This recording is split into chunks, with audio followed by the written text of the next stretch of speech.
Yeah, there's never any panic. We've been in these spots before, we've been in these big moments.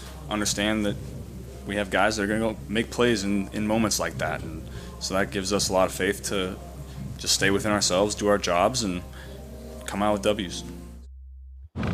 No matter how hard you tried, Dan Orlovsky, it was impossible for last night not to be in large part about the absence of Lamar Jackson.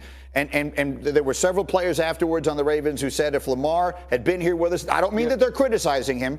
They're just making the point. If they had Lamar Jackson, they would have won that game last night. Dan, is there any question in your mind they would have? No question. Lamar's that special of a player. We know that. And the way that their defense played against Cincinnati, you got to credit Baltimore. Because Huntley played well. The way their defense, and the reality is this, going into the game, I was like, this is not a football game that the Ravens can win unless they find a way to get the ball from Cincinnati. And all of a sudden, Kyle Hamilton comes up, pops that ball out from Hayden Hurst, and they give him a short field. The Ravens played a very good football game. The reality is this, Cincinnati's quarterback, Joe Burrow, knows exactly, and I've said this all year about him, how to play versus a certain team. And he was very aware, like, this guys, as long as he doesn't hold on to the football or give it away or make a poor decision with it and get reckless, they can't win the game. They hit the double move to Robinson. That kind of keeps that game very close. But the fact that Lamar doesn't play totally makes this game one-sided. The reality is this. Cincinnati has massive issues on their offensive line, and the Baltimore Ravens have a ton of question marks headed into this offseason. Let me give you a couple of notes here, meanwhile, Rex, on the Bengals offensive line, okay? So for the overwhelming majority of this season, they were healthy, they were intact, and they were much better. Their first 15 games, they had the same group starting every single week. And since then, you see it on your screen, they suffer all these injuries. Is that offensive line good enough for the Bengals to have any chance to get through Buffalo next week? I don't think so. And, I mean, you're hoping the left tackle comes back, Williams comes back. But no, they're not. They can't protect the quarterback. Look, the simple fact is this was not a one-sided game. Well, it might have been one-sided in Baltimore's favor. Yep. They outpassed them. They outrushed them. They did all that stuff. They had an incredibly bad play where they were going to score. That's a 14-point flip in this game. Look, Cincinnati is lucky they're advancing. So we're going to get the matchup that we didn't get to see on that Monday night a few weeks ago. With you're by now well aware of all the things that happened. Instead of in Cincinnati, it'll be in Buffalo, but we'll see those two teams go head-to-head next weekend. In the meantime, RC, I think a lot of fans were probably like I was when Melissa Stark said before the game, Lamar Jackson, in fact, did not even make the trip with the team. I must admit, that struck me. What should a fan take from that? Guys, you've been in relationships, and you know when those relationships get close to the end, you start seeing signs. Lamar Jackson has been quiet about his injury the entire time. John Harbaugh has walked up to the media and said, I don't know what's going on. And he's kind of been like, oh, bah humbug. And finally, Lamar was like, that's enough. Let me tell you what's going on. Here is why I am not playing. I think he felt like they were trying to cast him as a dude that didn't want to be on the field with his team. So he said, I want to be on the field with my team. I want to play. The knee is unstable. The knee is swollen. It's very rare you hear a player get specific about his injury, grade 2, on the verge of grade 3, and then he doesn't make the trip. Unless Lamar Jackson or the Baltimore Ravens come out, which I don't expect, and say that flying was in some way going to impair him if they had won this game and he could have played next week, then that's an issue. Because when a quarterback says, I wish I could be out there for my team, that says to me, I want to be there for my team in any way. Yeah. And I've made a decision, or you've made a decision, to not allow me to lead. Right? Do you think if Tom Brady's not there for Tampa or can't be on the field, you don't want his leadership on the sideline? Aaron Rodgers, Josh Allen, Patrick Mahomes? Well, this guy means that much to the Baltimore Ravens. So if he isn't there, that is a problem, and that's something that's going to have to be worked out in the offseason. Listen, I mean, there's no other way to feel about this except, Rex, it feels like we're seeing the end. I mean, here's a young superstar. He won the Heisman at 19. He won the MVP of the league in his second year. They rebuilt the entire franchise around him. Does it feel like just that quickly it is over for Lamar Jackson and the Ravens together? Yeah, I feel it is. And look, I said it week 1 when everybody was saying, well, let's trade Huntley. I'm like, nah, he might be the future. Everybody's like, you're crazy. Do I look crazy now? I'm going to say this. I know this organization well. All right, we've seen him do this. All right, we took Marquise Brown. Did they get a first-round pick for him last year? Yeah. They did. Yeah. Okay. How about Orlando Brown? Did they get draft picks for him, including a first-round pick? Yeah. Even in the prime of his career? You're kidding me, Greeny. They're going to do the same thing. They're going to do the same thing with Lamar Jackson because you're going to get at least 2 first-round picks, maybe 3. I don't know, but you're going to get it. This organization has a business model. They stay with it. They don't compromise it. And the other thing they do, they value the draft picks. Yeah. And they also develop players. That's what this organization does. And if I'm a bet man, I'm thinking that's going to happen. If you're asking how does it work, it's a mechanism very similar to the sign and trade in the NBA. You put the franchise, what they would do is they would franchise tag Lamar so that they have all of the cards. He works out a deal with some other team. They work out compensation. It's basically what happened with Davante Adams and the Raiders this offseason. Dan, exactly. Final word on all of this. Well, hearing you say that and hearing Rex say that, my mind immediately goes to Atlanta Falcons. If that's going to be the case and Baltimore is going to trade Lamar, man, it makes a ton of sense with the way that they are set up with their football team, and he would be a perfect fit organizationally, as much as I love Desmond Ridder. I think our C's point of not knowing the why is a big part of this equation. And the second thing I'll say is this, Greeny.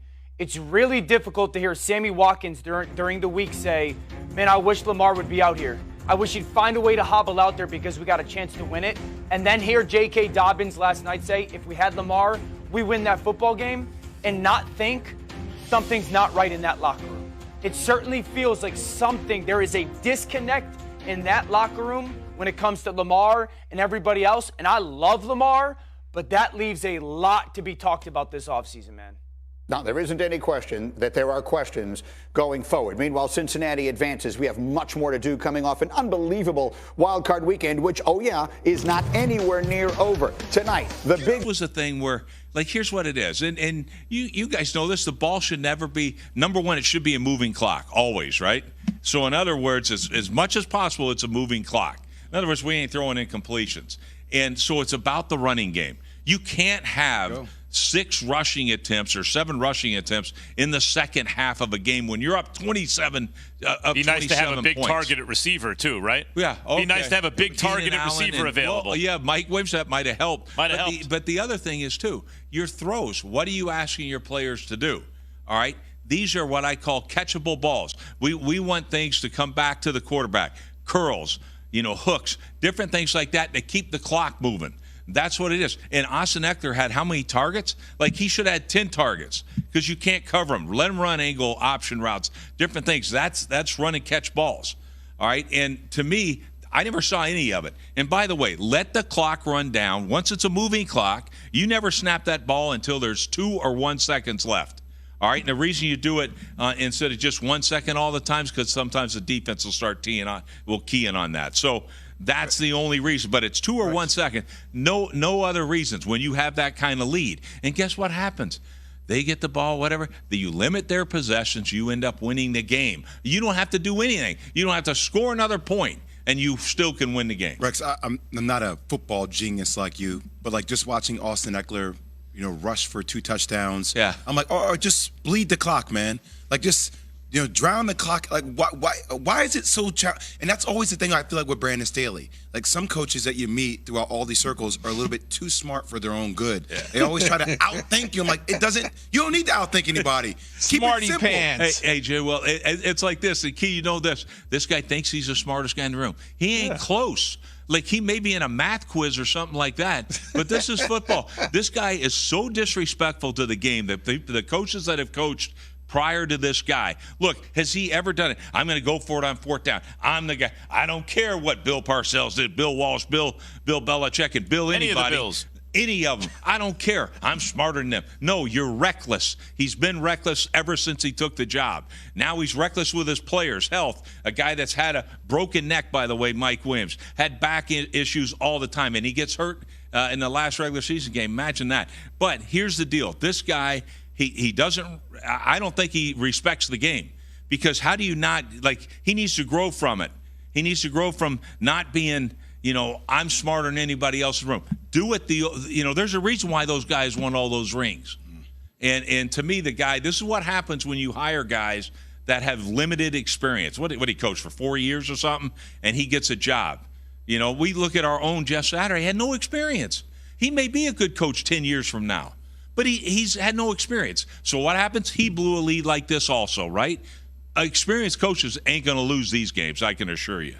Yeah, it's interesting, like that you mentioned certain coaches blowing games and whatnot. I had one coach tell me who doesn't coach anymore. He says to me, Rex, and you'll laugh at this, he goes, right now I can come out of the bed at my age and hadn't been in football in years, and I could go to the sideline and I'll never blow that lead. 100%. And I don't care if you put us in a wheelchair, roll some coach out there. Marv Levy's almost 100. Marv ain't blowing that game either. One thing that you say that's like who could possibly argue is bleed the clock before the play at least. Like, can we do that? At 27-0, you just want the game to end. The shorter the game is at that point, the better. So at the very least, and then your explanation of why it's 2 seconds or 1 second, fine. But bleed the play clock. Yeah, that's bleed elementary. Don't snap the ball with more than 4 seconds on the clock. Keyshawn, Jay, Will, and Max. That is the great Rex Ryan, ladies and gentlemen. Thanks, Rex, as always. Speaking of coaches, how much pressure is on Coach Mike